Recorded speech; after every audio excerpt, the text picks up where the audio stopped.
Okay, this is damn fool back again. Starting this recording by saying everything I say is not fact. It's all fiction based on based on the accounts of a fictional character named Damn Fool. Damn Fool feels like his life is cursed, therefore you get the name Damn Fool. But it's not to be taken serious. And so we have to do the disclaimer, man, because this life that I'm trapped in is a bit of a kooky one, man. It's a bit of a kooky one, especially when you come from real life, surroundings. You know what I'm saying? The aliens don't abduct niggas, people where I'm from. You know what I mean? So, aliens don't abduct people. You know what I'm saying? Ghosts don't visit people. You meet a few people that say, they get messages from God or whatever, but those are pretty much people that stay in their own pocket. We respect them for what it's for, but we're gonna do what we do. So, being that, coming from that, blend is a perfect blend for the chaos that the world is in today. Now, a lot of people say, man, that's crazy to come up with a conception like that. But when I tell you what I have to tell you, and you sit back, you hear the words coming out of my mouth, you close your eyes, and you try to picture everything you see going on around you, and say, man, it's a dude that lives somewhere in Texas that says the whole world, especially as far as the entertainment industry, is all connected, and they all have a common goal, which is using him as a subject and a muse for what they doing. When you put that in perspective, it condenses it so small to the point you say, man, you know what? That's not far-fetched. Now, it would be far-fetched if I told you every rapper in the world wanted to be like me. You understand what I'm saying? That would sound far-fetched. If I told you every movie director try to throw some shit about me in their script because they couldn't do it without me, you know what I'm saying? That would be far-fetched. But when I tell you that whatever the creator is in their world, fucking with me on this mortal earth. You know what I'm saying? And at the end of the day, I'm thinking that it got something to do with some type of study. You know what I'm saying? Some kind of study, some kind of test subject. You get and we done already talked about it before. You know what I'm saying? So this is my assumption, right? From checking the temperature. You know what I'm saying? I check temperature. I check the weather like the old folks, man. I just lick my finger, put my hand in the air, and see which way the wind blowing. Because I'm primitive in that world. You understand what I'm saying? I think it's a chip in my brain that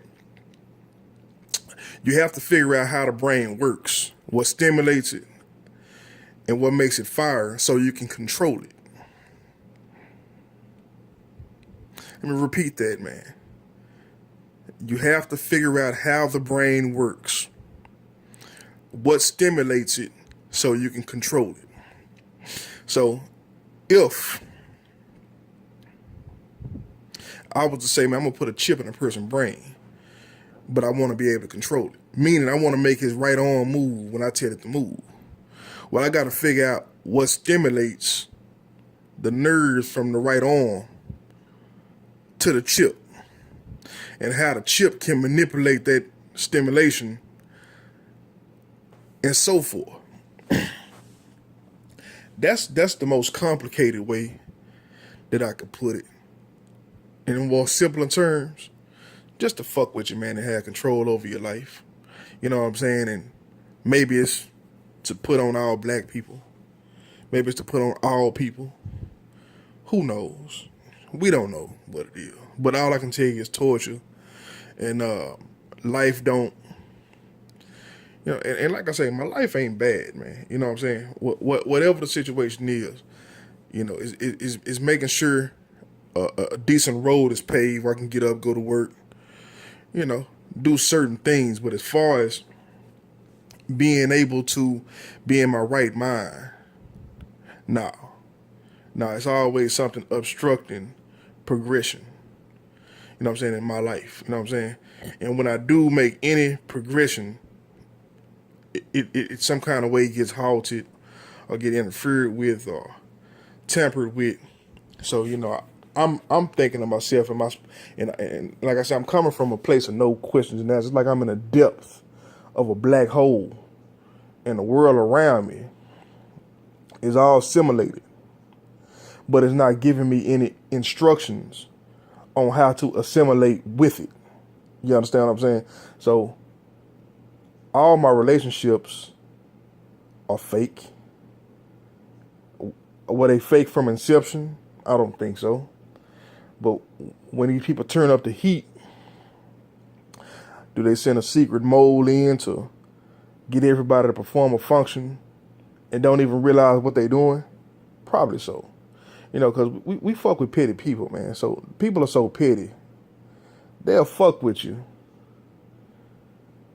just for the lust of having some control. And when I say control, it ain't no control factor as far as, getting me to move when you want me to move, or getting me to love when you want me to love, or getting me to be a weak-minded motherfucker. See, in this situation, is nothing you can do to be out of the grips of somebody in your life for the wrong reasons. I'm going to give you an example. If I put some itching powder in your clothes, right? And you get up in the morning and you say, man, I want to put on the white shirt. Or I want to put on the pink shirt. The white shirt got the itching powder. The pink shirt didn't nobody fuck with. You go, you look at the brown shirt. It got a couple of little flakes on it. Got a funny look to it. You say, man, I ain't washed my shirt good. I'm going to put on a pink shirt. Well, this motherfucker can look at you and laugh and say, I made him wear the pink shirt. You understand what I'm saying? So it's like, well, nah, my nigga, I ain't wear the white shirt because I thought it was still dirty. But if I put on the white shirt, got him. So basically, you got, no matter what the fuck you do, it's a perpetual state of victimhood. You understand what I'm saying? So if you do something, if you go through with something that end up hurting yourself, you're stupid. And if you don't do it, then you don't got no fight in you. You're a quitter. You gave up. You understand what I'm saying? But you can clearly look at this situation and see that it's tailor-made for you to either go through some kind of stupid-ass obstacle course or to fail. But the odds are not a natural set of odds. And that is a confusing thing. So when you talk about your acquaintances, your family, every time you interact with a person and they feel like they know more about a certain aspect about you than you know about yourself, it's never comfortable. You understand what I'm saying? And it's real funny. I come from a background of motherfuckers that's in the music and, what I'm saying, from the music game. We come from the era of just extreme burst of violence. You know what I mean? So, like basically what I'm saying is, when we were young, man, it wasn't nothing going to a club or going to a party and getting into a fight and somebody left laid out, knocked out cold. You know what I'm saying? From an ass whooping or one punch or a bottle hitting him in the head or gun whooped or, you know what I'm saying? Whatever the fuck. It wasn't that. It was basically it was an everyday occurrence, man. You never know what day could be your day. You know what I mean? So sometimes you hang with these guys and you tell them, hey man, I don't want to hang out with you. And based on the superficialness of the whole reason that we fucking around anyway, some people get and I kind of tell them, hey man, I kind of really don't trust you, my nigga. I just feel like the relationship doesn't benefit me. You know what I'm saying? And but I still got love for you, my nigga. Let me go through my thing. But as of right now, I can't dance to your tune, my nigga. That just ain't how I get down. And the people when and it's just our energy. When a motherfucker being insensitive to you, they feel like they're using you. They feel like they screwing you over. So the facts are misconstrued. You understand what I'm saying? And I think some of these niggas think I don't want to hang with them, or I don't want to be involved in anything that they're doing because I'm afraid of the first blow. You know what I'm saying? Or what might set off a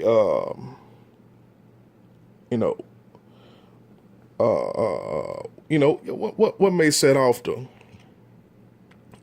alarms of the mistrust, and what hole will it go down? You know what I'm saying? And man, that's the furthest thing from what I'm really concerned with. You know what I'm saying? The main concern is the uncomfortable, the feeling of compromise. You know what I'm saying? The fact that you fucking with somebody that's looking at your end goal while you trying to look at endless possibilities. And that's a form of betrayal. You know what I'm saying? Like, how do you respond? You know what I'm saying? If a motherfucker knock on your door and plotting your next move before you move your next move. Nigga ask you where your girl at. You know what I'm saying? But act like he kind of next to her or close to her. It's just an odd way of moving and functioning and interacting with people. So that's why I say, man, I had to stick to my low, stick to myself, go in business with myself. You know what I'm saying? And pretty much put myself in a position where I up my worth. You know what I'm saying? Because of the way I've been designed to get ahead in the world is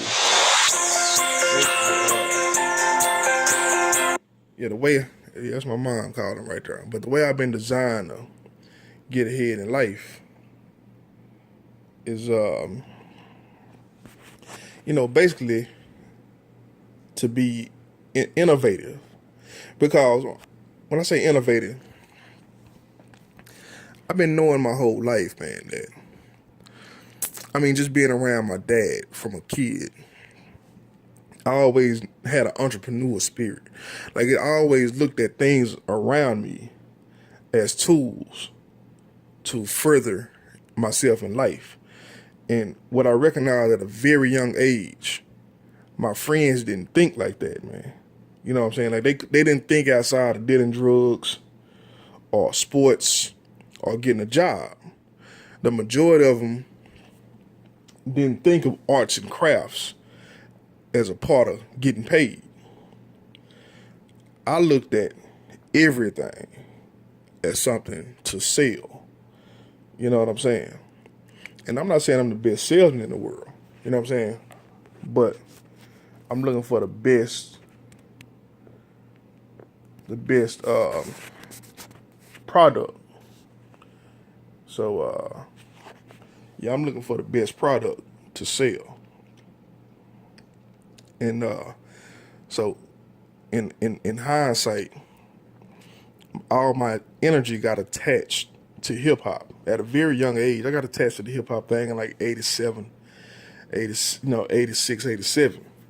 So it's not a new group and a new form. But what's funny about the shit is the plans that I had for it sprouted like wildfire all across the world. And I'm not sure if that have anything to do with, the whole chip in the brain thing I'm telling you about, and the way the world is moving off of the beat of my drum. I don't know if this started back then or not, but I was always under the assumption that, say, man, we can do this. And we can do this locally.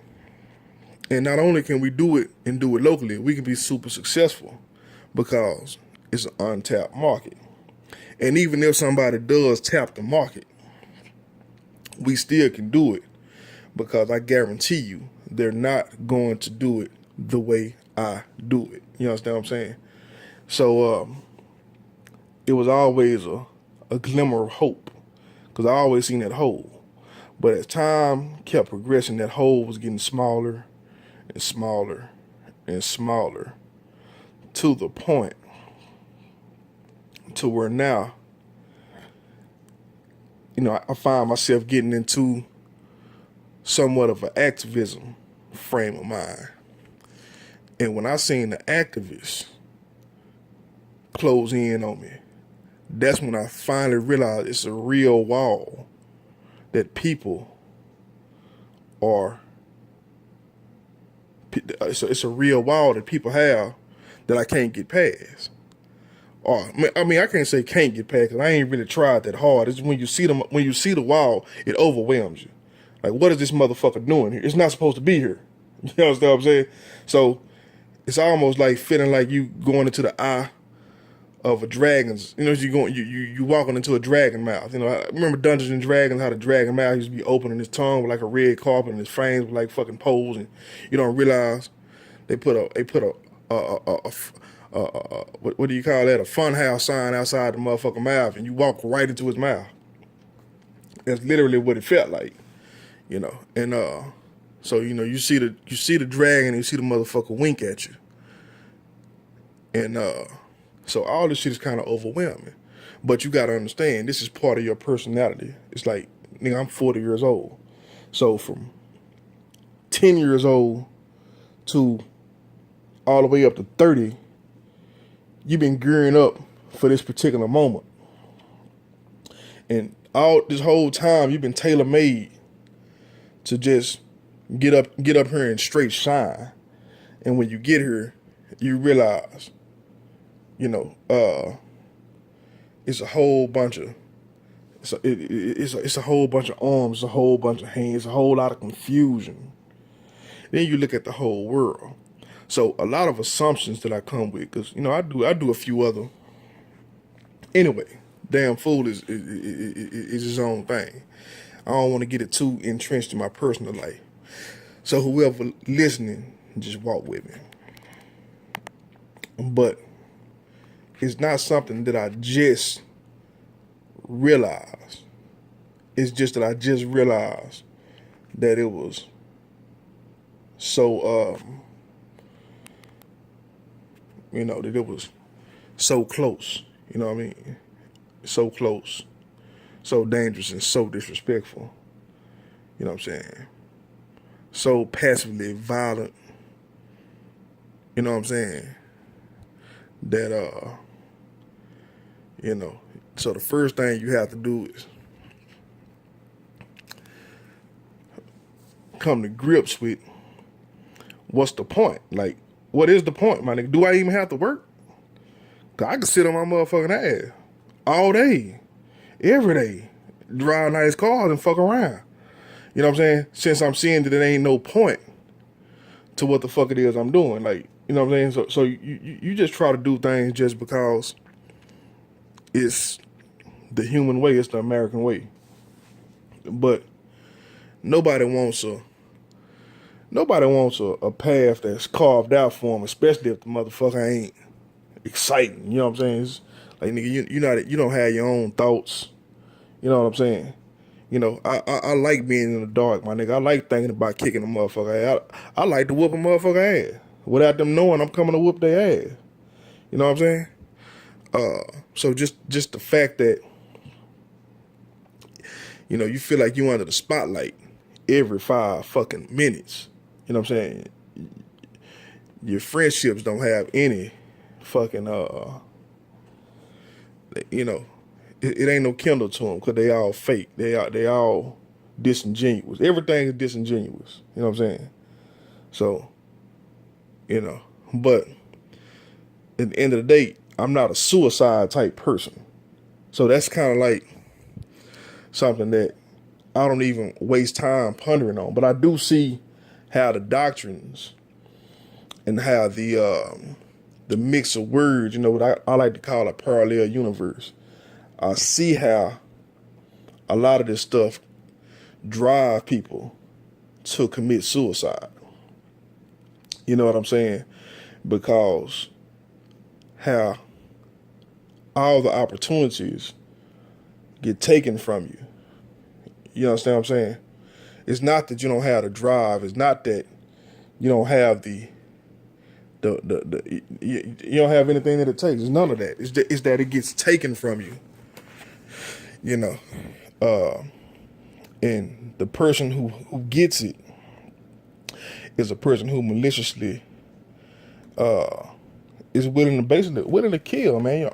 I mean, you know, when you look at the entertainment industry, it forces you to see everybody seeing you suffer and dying a slow death. You know what I'm saying?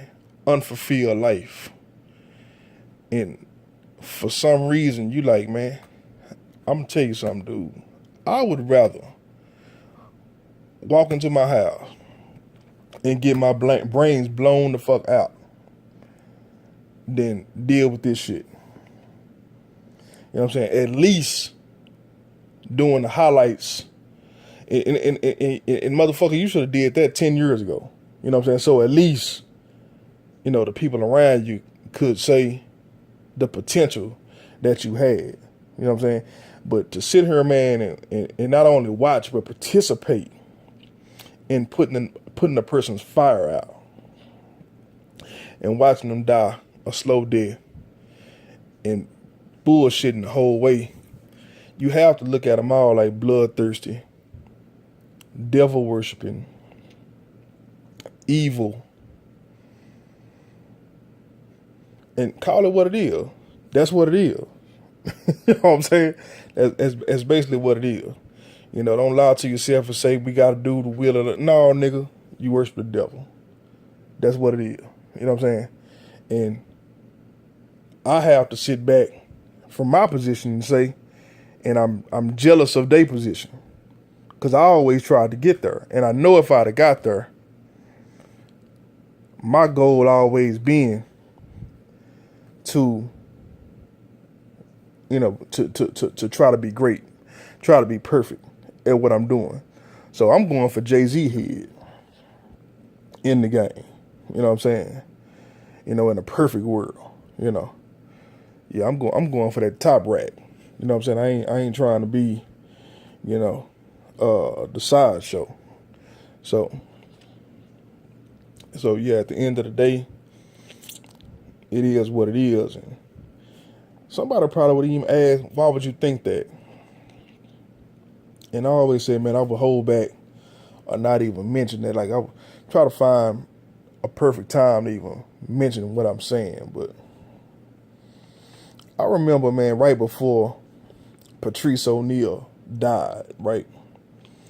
I wasn't really a big Patrice O'Neal fan. I was more like a the white folks must like this dude because he always around, but he really ain't. Because I'm more of a Cat Williams type. Bernie Mac when he was alive, Robin Williams, Chris Tucker. All the whole Def Jam squad. But Patrice O'Neal was more like in my opinion, he was more like a Chris Rock, Dave Chappelle type. And I ended up becoming fans of all. Like right now, they're my top three, to be honest with you. They all end up being my favorite comic. But I always knew that they had a style that could transfer from black to white. And I'm a fan of that. I'm a fan of white comics as well. Burr, you know what I'm saying? And Rogan, a few of them. But the ones that always hit home was the real hood comics. So basically what I'm saying is I wasn't really a big Patrice fan. But I was an MMA fan. You know what I'm saying? So being an MMA fan made me a Joe Rogan fan. You know what I'm saying? Being an MMA fan made me a Dana White fan. You know what I'm saying? Being a business-minded person made me love Dana White. Made me want to follow his business model. And I tell you what's crazy. And this wasn't on purpose, but my whole life, well, not my whole life, I take it back, but my persona became more of a Dana White look. Meaning, you know what I'm saying, I fucking looked in the mirror, got bigger, got a fucking bald head, and which didn't have anything to do with anything, because like I said, this time I was dead. I had woke up out the trance, started following MMA, and thought the whole industry fucking with me shit was a bad dream. This started in 2005.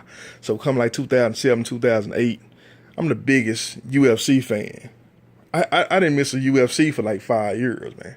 I watched every one of them since I found out it even existed. I didn't even know the shit existed. It's like 2007. I'll say BJP and Jen Paul. It was either that one or Rampage and Chuck, whichever one came first. No, it was Tito, Ken Shamrock.